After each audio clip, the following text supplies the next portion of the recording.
to a place called Crazy Jerry's. Like, it has that car they got in the video a while back. They really... Ooh, there's Chevy Impala. Oh, sorry about that. Got a little bit distracted. Anyways, he has a cool car that was able to do over 200 plus miles per gallon. This is Crazy Jerry's place. Yeah. That's the only thing I can figure. There's no reason that this should put out more than any of the other two. School, when I finally found it, and I found it through Google Earth. I found it in California. It did finally come up for sale, and I had it trucked here, and it's a mess. However, it is powered by a little Kubota diesel. 17 horsepower. This car appeared on the front of a magazine in 1982, Mechanics Illustrated. If you Google that, you'll see the magazine and you'll see that car. After the car appeared on the magazine, it went on to be in a movie in 1990, the original Total Recall with Arnold Schwarzenegger. It was a background car. Then it was left out in the elements to die for the next couple decades. The reason nobody cared about the car is because the car itself didn't really have a value. But what did have the value is the plans that they sold from it. If you wanted one of these cars, you sent the magazine 17 bucks and they sent you back 13 pieces of paper to show you how to build it. And that's all you got. Big envelope with 13 pieces of paper. In 3 years, from 1982 to 1985, they sold 85,000 plans at 17 bucks a whack. That's $1.445 million. They didn't care about the car. They cared about the plans. The car continues to generate money to this day. The guy that designed it is still alive. I'm in contact with him. I plan on restoring it because I know the history of the car and the history that I've continued with the one that I built, which is in the other building. That's what you'll see in a minute. So, the $1 million car. Huh? When did you acquire this? This summer. Oh, okay, because I know you didn't have it. I No. was up here 5 years Yeah, ago. I just got it this summer. Mechanically, it's ready. The engine's been gone through, new brake shocks, all that kind of stuff. The body's a wreck. It needs some glass. The interior is a wreck too, but I don't care. Mechanically, it's absolutely beautiful. The car only went 478 miles before it was parked. Wow. That's nothing. That's over here. And I'm going to show you, there's only 4 of these on the planet that I know of. What they started out life as was that. That's what you started out with, was a Triumph Spitfire. That right there is the beginnings of a 200 mile per gallon car, even though it doesn't look it. If you peel away the sheet metal on that car, that's what's sitting underneath that one. A Triumph Spitfire. By the way, the roof was leaking, so I put a new one on it. How do you like that? Oh boy. You get what you pay for. I don't know which I'd rather have, Triumph Spitfire or the 200 mile per gallon car. Because I really like the looks of the Triumph Spitfire. But Well, there probably still a few of those around. yeah. Not quite as exclusive as the other one though. It is. That's my solar shower. So we're gonna hit that one in this because it's easy to do. All right, this is the pinnacle of the tour. Oops, sorry. All right, so the one that I built is in here. The most beautiful one, custom in the world, is in here, and there's a lithium rocket trike that's in here. Wow. Come on in. Yeah.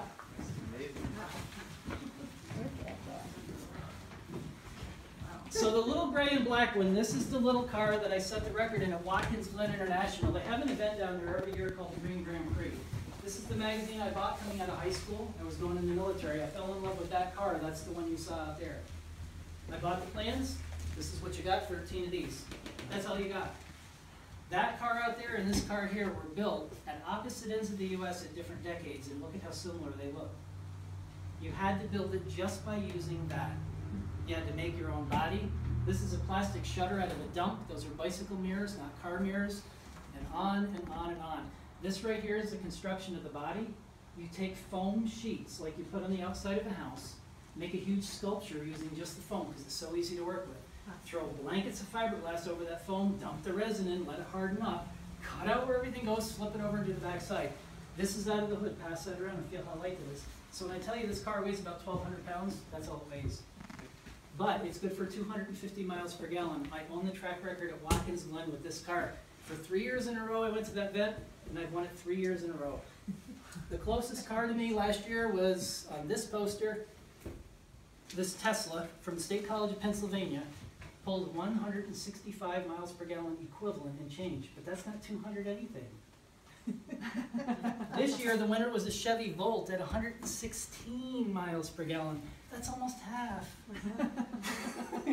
This right here, if you fill this thing up with diesel fuel, this represents my record driving on their track for 100 miles. You don't just drive down the strip, you drive 100 miles on their track.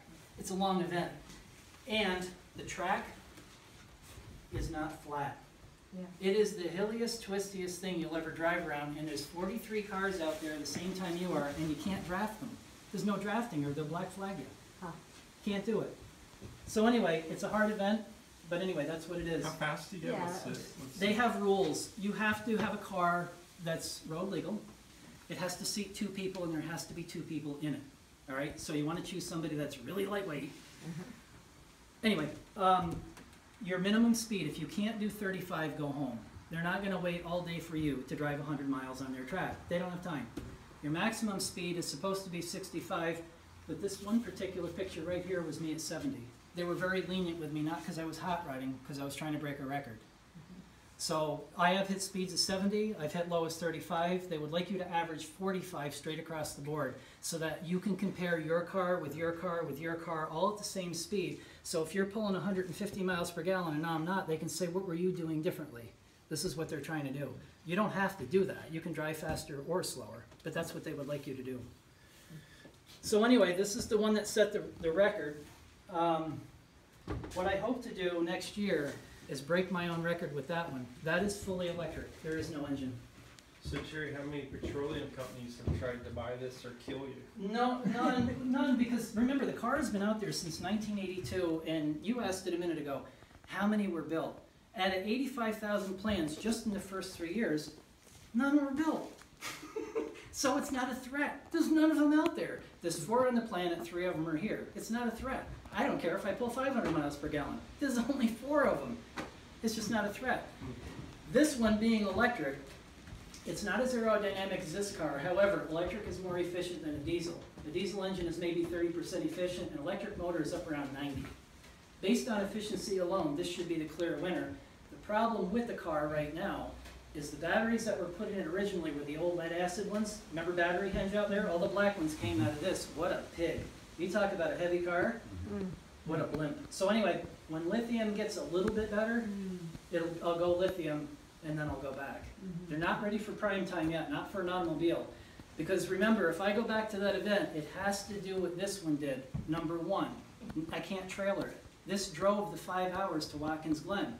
Why? Because if I trailered it, everybody would say, that's a joke. You got a little tractor engine in there and you had to trailer it? That's a joke. No, I had to drive it. That has to drive. And right now, on lithium technology, I might be able to go 200 miles with it, but there's no charging ports. So what should I do? Strap a generator to the roof? I'm not going to do it. It needs to take another jump. And then I'll have something. But if a record's going to be broken, that'll be the car to do it. Where'd you acquire that one? That came out of Connecticut, and unfortunately the guy that built it died. The family didn't want it. And I knew what it was when I saw it, and I went and got it. So there it sits. I took the batteries out, made battery hinge out of it, and now I'm waiting for lithium. So there it sits. How fast does this go? 88. There's a little governor on that engine because it's a diesel, and when you hit 88, you'll feel it taper off and you'll sit right there. Would it go more? Yep. How much more would it go? I really don't know. So it goes the exact same speed as the Back to the Future DeLorean, yeah, and also it looks like one. Yeah. Sort of. I was at a car show one time, parked next to one. This would fit any DeLorean. Next time you go shopping and you're holding onto the basket, raise your hands exactly a ½ inch from that bar. That's the roof. Huh. That's right there. It's not very big. Yeah, so anyway, that's the story behind it. 3 hand-built cars from pieces of paper. Look how similar they look. Yeah. That one looks like it came out of a mold. That guy did a nice job on it. He did a beautiful job on it.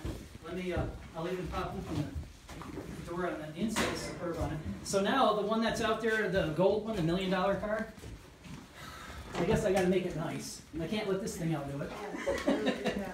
Yeah, he even did a nice job on the inside. It's beautiful. There are some differences in the cars, and now that I got them side by side, I can tell. This windshield is physically bigger than that one. This windshield goes more up. That one's laid flat back. This one's a lot lower than that one. Look how big those back windows are on the side. The side windows, look how tiny those little windows are there. So the whole roof on this thing is much taller. So the aerodynamics are not as good as that one, but the efficiency of the electric might just make it up. I don't want to cut it up. I really don't. So there's differences. The taillights on that one are Olds Vista Cruiser. He did a beautiful job with these taillights. They fit right into the body line. You can see them back there.